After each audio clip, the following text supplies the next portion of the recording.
Welcome back, everyone. Welcome back. So, have you seen the CDC say to stop vaping immediately? Yes. As a vapor, oh my god, this farm is so loud.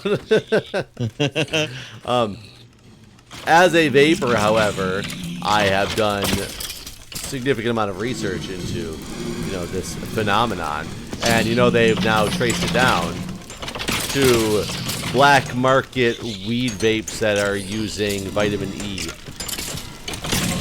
When did you see this? Because I literally read two or three days ago they started to attribute it to that, and then today there was some more information on it. Well, the CDC says you are not correct. So I'm pretty sure I'm okay. So here's the interesting thing. I mean, you've been vaping for a while. Well, so this is and vaping has been around for years and years and years and years and years. Vaping is not a new thing. It's been around for 20 plus years before I got into it. And why all of a sudden was there such a ridiculous influx was kind of beyond me, and it kind of scared me because I was thinking maybe tainted product. That's the thing is, all these products, there's no similarities between the 5 deaths that's happened in like a week. There's no similarities between the vape that they're using or anything like that. Right. But I was more concerned for the immediate, like, what the hell is going on? Is this like, a bad shipment from whatever, place that is making all the vapes and all these people are dying, or is this something new? And yeah, everything I've read in the last couple of days has definitely said it's an issue related to vitamin E, and it's in these what they call black market, which it's hard to call a black market when it's not regulated anyway, but specifically weed vapes, which I don't do a weed vape. Mine's just a straight up nicotine. But see, none anyway. of these 5 people that have died in the last week were doing a weed vape. I think every single one of them was. Not according to the 3. I literally read 3 articles while waiting on you to get here about it, and they were all written within the last like 8 hours, basically. One was written 2 hours ago. I'll have to do a little bit more research tomorrow then. But everything that I've read over the past 2 weeks about this, it's all been attributed to these weed vapes, not nicotine vapes, and they've tracked it down to some vitamin E addition. Granted, the thing is, I don't have any idea vitamin E is included in the stuff that I use. So you could tell me any particular chemical it was. I don't know all the chemical compounds that are in the. Well, that's the thing about the vaping stuff is it's so unknown, really, right? Yeah, absolutely. And it's because it's not regulated too. So it causes a big problem, Well, I mean, that's what they're talking about now is the need for regulation and all this stuff. Well, and there's supposed to be a congressional hearing this next week about it. What I find funny is all the banning of vapes that have been happening. I didn't know about this. Oh, Michigan banned any flavored vape really thing because it's attraction to kids and all that stuff. And I agree. I'm not against that in concept. How do you not go after the legalization of cigarettes in general? They're not flavored. But how do you all of a sudden there's been 5 deaths related to vape, and you're like, "Mo, start putting on regulations, start banning this stuff." Well, wait a minute here. Wait a minute. I saw the best tweet the other day from somebody who, and this wasn't in relation to vaping, but it was in relation to other things, and it said something about, in 1972, lawn darts were made illegal because a child died from a lawn dart injury. Huh. Think about that. Lawn darts were banned, yet guns are still like gun rights. Well, I mean, can't touch our guns. But how messed up is that? Like, a child dies from a lawn dart injury, and all of a sudden lawn darts are made illegal. But mass shooting happen constantly, and nobody, and I can't say nobody clearly because there's a huge sect of people that do, but there's a big group of people who are like, you cannot regulate my guns. Like, it's just such a weird mentality to have. Right. I'm not even saying, ban guns, I'm not on the bandwagon of ban everything gun related. It's just, you have to, be a little rational here with. I don't think that's possible. I agree. and that's why the thing is with the vape stuff, make it illegal, but then make cigarettes illegal as well. I wonder if in that area where they banned the flavored vapes, did they ban all the flavored like blunt wrappers and that sort of thing? Oh, I've not what I read. And what I read is it was Michigan, which is crazy because Michigan was a big tobacco state. And so I'm not sure if it's actually something that stuck. It was just one of those articles I read in the middle of all that stuff. So I think it's going to be interesting to see what happens. And yes, it'd be nice if I just quit vaping instead. And no matter what people say, because now there's a bunch of people who are like, oh, see, told you, act as if like told you that stuff was bad for you, act as if like you thought it was good for you. It's like, no, I never thought it was good for me.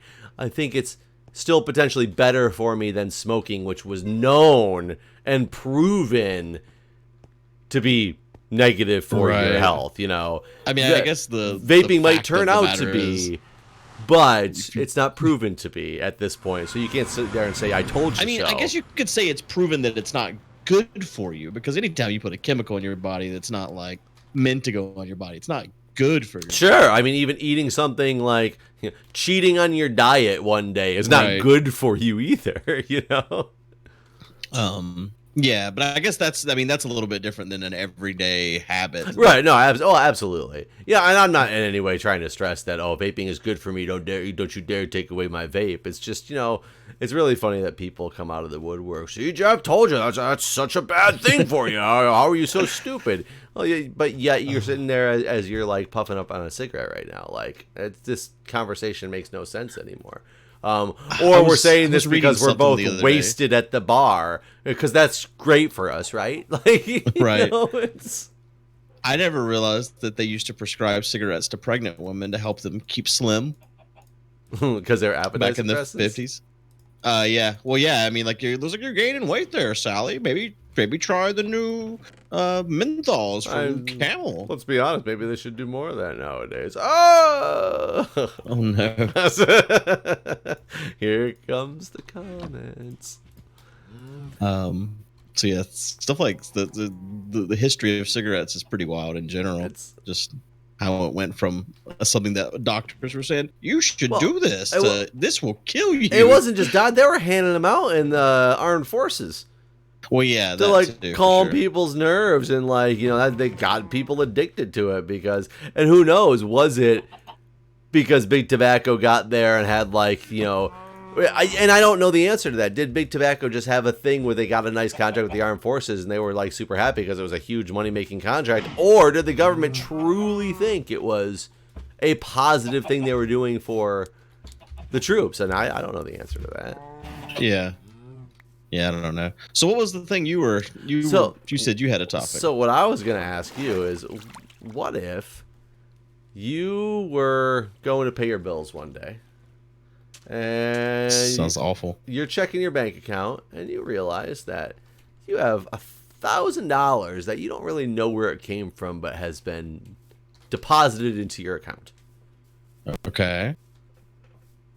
I mean, I'd call my bank. That'd be step one. Okay. And let's say you call your bank and they just said, yep, sure, it's a deposit. Like, I'm not sure like what they would say. But they're just like, we can confirm $1,000 was transferred into your account. Okay. And I would say, who from? And what if you found out it was a banking error? Well, then I don't want this money because it's going to come back to bite me in the ass. Well, how long would you go with that concept before? What do you mean? What's your threshold limit? There's no amount. I don't want any banking error money. So this couple, and I'm curious what your thought is on this whole thing in general, because you said something that I don't know if I would have done. If I saw $1,000 deposited in my bank account, I've been like, okay, cool, $1,000. But these things get corrected, and then you'd owe it. That's not your money just because they've made a mistake. But where does it say that? Like, that's what I would like to understand, because recently, probably in your agreement with your bank, I would imagine. Well, and this is the thing that is the big news story that apparently you have not heard about it yet, which is good because I was hoping you hadn't. Couple found out that the bank had made an error, and given them, it's just like a monopoly, bank error in your favor, collect $50, you know, or, whatever it is. They made the error on the multitude of $120,000. That's a pretty big error. So the couple spent the money. Said, okay, bought an SUV, bought some toys, gave some money to friends. They're now being sued. There's a lawsuit, and they've committed federal crimes somehow. Probably did. Well, and this is where I'm trying to figure out. Did they cross state lines at any point? Because that's a federal offense. It doesn't say anything about crossing state lines, so I don't know the answer to that. But in my opinion, if the bank gives me money, if I accidentally transferred money from my bank account to yours, that's your money now. Right? So, have you ever been, shopping back in the days of cash transactions, give someone a 20 and they give you the wrong change? What do? Because I always they give me the right change, or the wrong change in the way that benefits me or benefits them? Benefits you. Like they basically give you like they said they give you $30 back. Like they thought you gave them a 50 or something. So they give you. It depends. I in general am an honest person, and I have corrected transactions like that in the past. There's been times, I will admit, that I did not correct transactions like that, especially when I was a young broke college student. Okay. Well, here's one that happened to me recently. The second I walk out the door, though, they can't get that money back from me anymore. Right? Like that's the point. I guess in this case, there are people that are held liable in this case. Like, I'll tell you, because Crystal used to work at a bank for a long time, and my aunt was one of the top corporate officers at the same bank.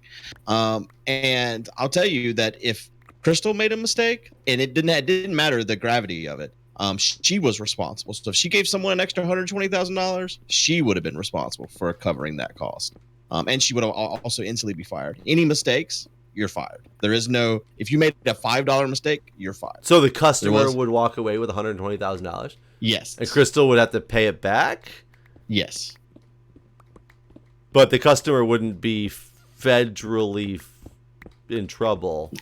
At least not at her bank. I mean, I don't know what the, agreement with the customer was in this case and that sort of thing. I imagine if the bank is coming after them, they probably are going to win. See, I question whether they can win. I guess we'll see how it pans out. I think that they were foolish to ever think that they were going to just walk scot-free with $120,000 though. I kind of, in a way, I feel that, but at the same time, I really do feel it's if you deposited $100,000 into my bank account and I went and spent it, you have no recourse anymore. Yeah, I disagree. Really? Yeah. If you deposited $100,000 in my bank account and I turned around and spent the money and you were like, oh, by the way, I need that money back, and I was like, sorry, it's gone. You feel like you have some type of recourse that you can get that back. If an error was made and you received money that you weren't due, then yeah, I feel like I could still request that money back. Like if I dropped $1 on the ground and I was still there and you picked it up, it's not your dollar now. I think it is. I beg to differ with your statement right now. Because I'm still standing there. I'm like, no, wait, hold on a second. That's my dollar. Because the bank still exists? Is that them standing there? It took them a week to figure this out. Yeah, no, a week is nothing. How long do they have? $20,000 in a week. What's the statute of limitations? What if they found it out 5 years later? What if the bank realized 5 years from now? But I still think the people that didn't report the error to the bank are wrong. Maybe they didn't think maybe they thought it was a gift. I actually don't know what their excuse is. I don't know if they have an excuse where they're trying to say, finders keepers losers weepers, or if they're trying to say like, we thought it was like heaven came down on us like from above, or well, I don't either really way, know I think that they're excuse. foolish. I think they should have reported it. I would agree, but the greedy side of me also still it says, if I accidentally somehow did something that gave the bank a bunch of money, I don't think that they're necessarily giving it back to me. They would. I think it depends on the bank. You got to guess. No, I disagree. The interesting thing is, this one was attributed to some type of system error and not like an individual error. So it's not like the money came from another account. They're trying to figure out exactly what happened with this error, but it was like $120,000 kind of like out of thin air appeared in their account type of deal, as opposed to, this account's missing $120,000 and this account has additional money. Yeah. Probably was just caught in the weekly audit or something. I mean, it's possible. So here's one that happened to me recently. I pulled up to an ATM and there was someone there at the ATM. I had to sit there and wait for a while. They finally leave. They probably were getting antsy because I was sitting there behind them or whatever. They pull out and they left their damn cash sitting there in the thing. And at this point, they're gone. If you take it and roll, I don't think there's any negative consequences that can be had for you. Well, here's the thing. I'm sorry, legally negative consequences, because they could easily come back with a gun and demand their money back and shoot you. Because, sure. That's a negative consequence, but I don't remember exactly. I think it was $120. I don't remember exactly. I think it was $120. It was either 60 or 120. That's the numbers that are in my head, but I feel like it was $120. Either way, it was a Saturday. And so the bank was closed. So anyways, I got my money out, and then I took the time to come up there on Monday and tell them exactly what happened or whatever. And then they took the money from me, and that's all I know. I don't know whatever happened. The cashier pocketed it and walked home. Right. But what would you have done? Would you have just taken the money and rolled on with your life? But at this point in my life, no. I would have done probably exactly what you did. In the past, when I was a broke college student, I remember going to an ATM once, and this is back when, my bank didn't have a drive-up ATM. It had one of those. I had to park. And I'd always park in the handicap spot in the middle of the night because it was the one right by the door, and you could just run into the door and go use the ATM. Yeah, I think that's fair. It's the middle of the night. It's so funny too, because I was always like paranoid that some random handicap van was about to show up, and like I was gonna be blocking the spot for this handicap person. But I went up to this the ATM, and there was a $20 bill, and it wasn't laying on the bottom; it was up against the side. So it was like they scooped their money out, and they got all of the money except $120. Was sitting right there, and I happily took that money because I was broke and I went to the bar. See, in my case, the reason why, and so here's the thing. I think if I feel bad about that. I still remember that because I feel bad about it, like now. But at the time, I didn't have money. But I don't think you could have done anything because there's no telling whose money that was. No, they could have checked video. They could have checked video footage, though, if I really brought it back and was like, hey, I got this last night. Who was the person before me that used the ATM? Give them this $20. I guess it could have been the person before you, but it could have been like 6 people in front of you and they also missed it or something. It's very possible. That is possible because it was not in an obvious place. I remember looking down and noticing like something is sitting on the side of this thing that looks like money to my eye, So while we're on the subject of this week's book fair again at the school. So I've been doing the standard book fair dad thing. And yesterday, there was money on the floor. And some kid finds it. And he's like, this isn't my money. Whose money is this? It's like $6. And like they ran around the classroom, or not the library, like constantly bugging people. And then he went and found the teacher. And I just kind of watched it all unfold. I didn't say or do anything. I just was watching it from the side. But it kind of surprised me because I remember being a kid. And if I found money on the floor, shit, I done found money on the floor for me to have. See, I think so I was really surprised that they like everyone in the class was like, "Did you lose any money? Did you lose any money? We found $6." See, no one was like taking it. The opposite. When I was younger, when I was in like elementary school and middle school, I remember always wanting to be that guy who like bought books for my friends at the book fair. Huh. Like if you found, so you're saying I guess in money, your life where money on the ground was yours. Money didn't really have a value to me at that point. Maybe. Because what did I use money for? I used it for, I had more of a value to me than it does your daughter, though, because I had to use it to pay for lunch. if I wanted school lunch, you know. It didn't come from some random debit card that I didn't understand how, you know, much money was, you know, sitting on there. You know, we've had that conversation before about, you know, your lunch thing. But that was really the only thing I understood money to be for. The only thing I ever had to pay for then was school lunch if I wanted lunch. Everything else. But you're at a book fair right now in this scenario. Like, you want money for books. Yeah, but I don't necessarily need, you know, a billion books. I don't know. It's just I remember always wanting to like use the money that I had for the book fair and buy my friends' books because I thought that was cooler to do. Maybe I just didn't like reading. Huh. Interesting. Because it's just like this is the same scenario really as your other situations, just different age, I guess. But you're still finding money on the floor. But in this case, you wouldn't keep it. So I guess that is interesting because there's I don't know if there's an I know if you find money, you can turn it into the police station, and after 30 days if nobody claims it, it like becomes yours. Is that true though? Pretty sure it is. I mean, I've always heard stories about that before.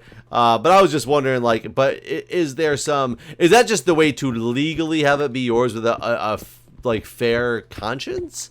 Like, or if I just don't, if I found a bag of money on the floor walking down the street and didn't turn it in, is it legally mine or not? I feel like it is. If it doesn't have like some kind of tag on it, like this money was property of whatever, you know, security firm or what, you know, that type of stuff.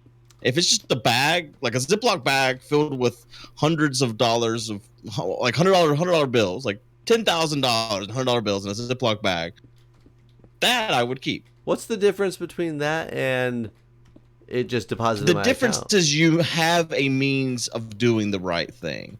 If I'm just walking down the street, well, but what's the right thing? The right thing is to try to get it back to the owner.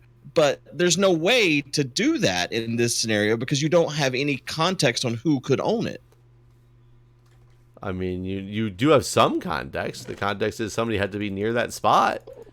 I mean, yeah, but there's no way to know who it could be, and there's no good way to find out truthfully who was the owner, because I mean, if you post on, I don't know, Craigslist misconnections with $100,000, the number of people that are going to show up like, that was mine. I love you for finding my money. Yeah, I was missing $100,000 today. So yeah, I don't know. I still feel like it's a good way to then get that money back to the right place. We made it down to 49, by the way. Nice. It might be time to start branching out. Excuse me. But yeah, no, when I took that money to the bank, and the thing I was talking about, I actually was like, do you need my name or anything? Because I was kind of thinking it'd be like no, because you have nothing to do with this money anymore. Yeah, basically they're like, no, you're good. I was like, oh, okay. Like, we only want your name if we want to make fun of you later for giving up $120 for no reason.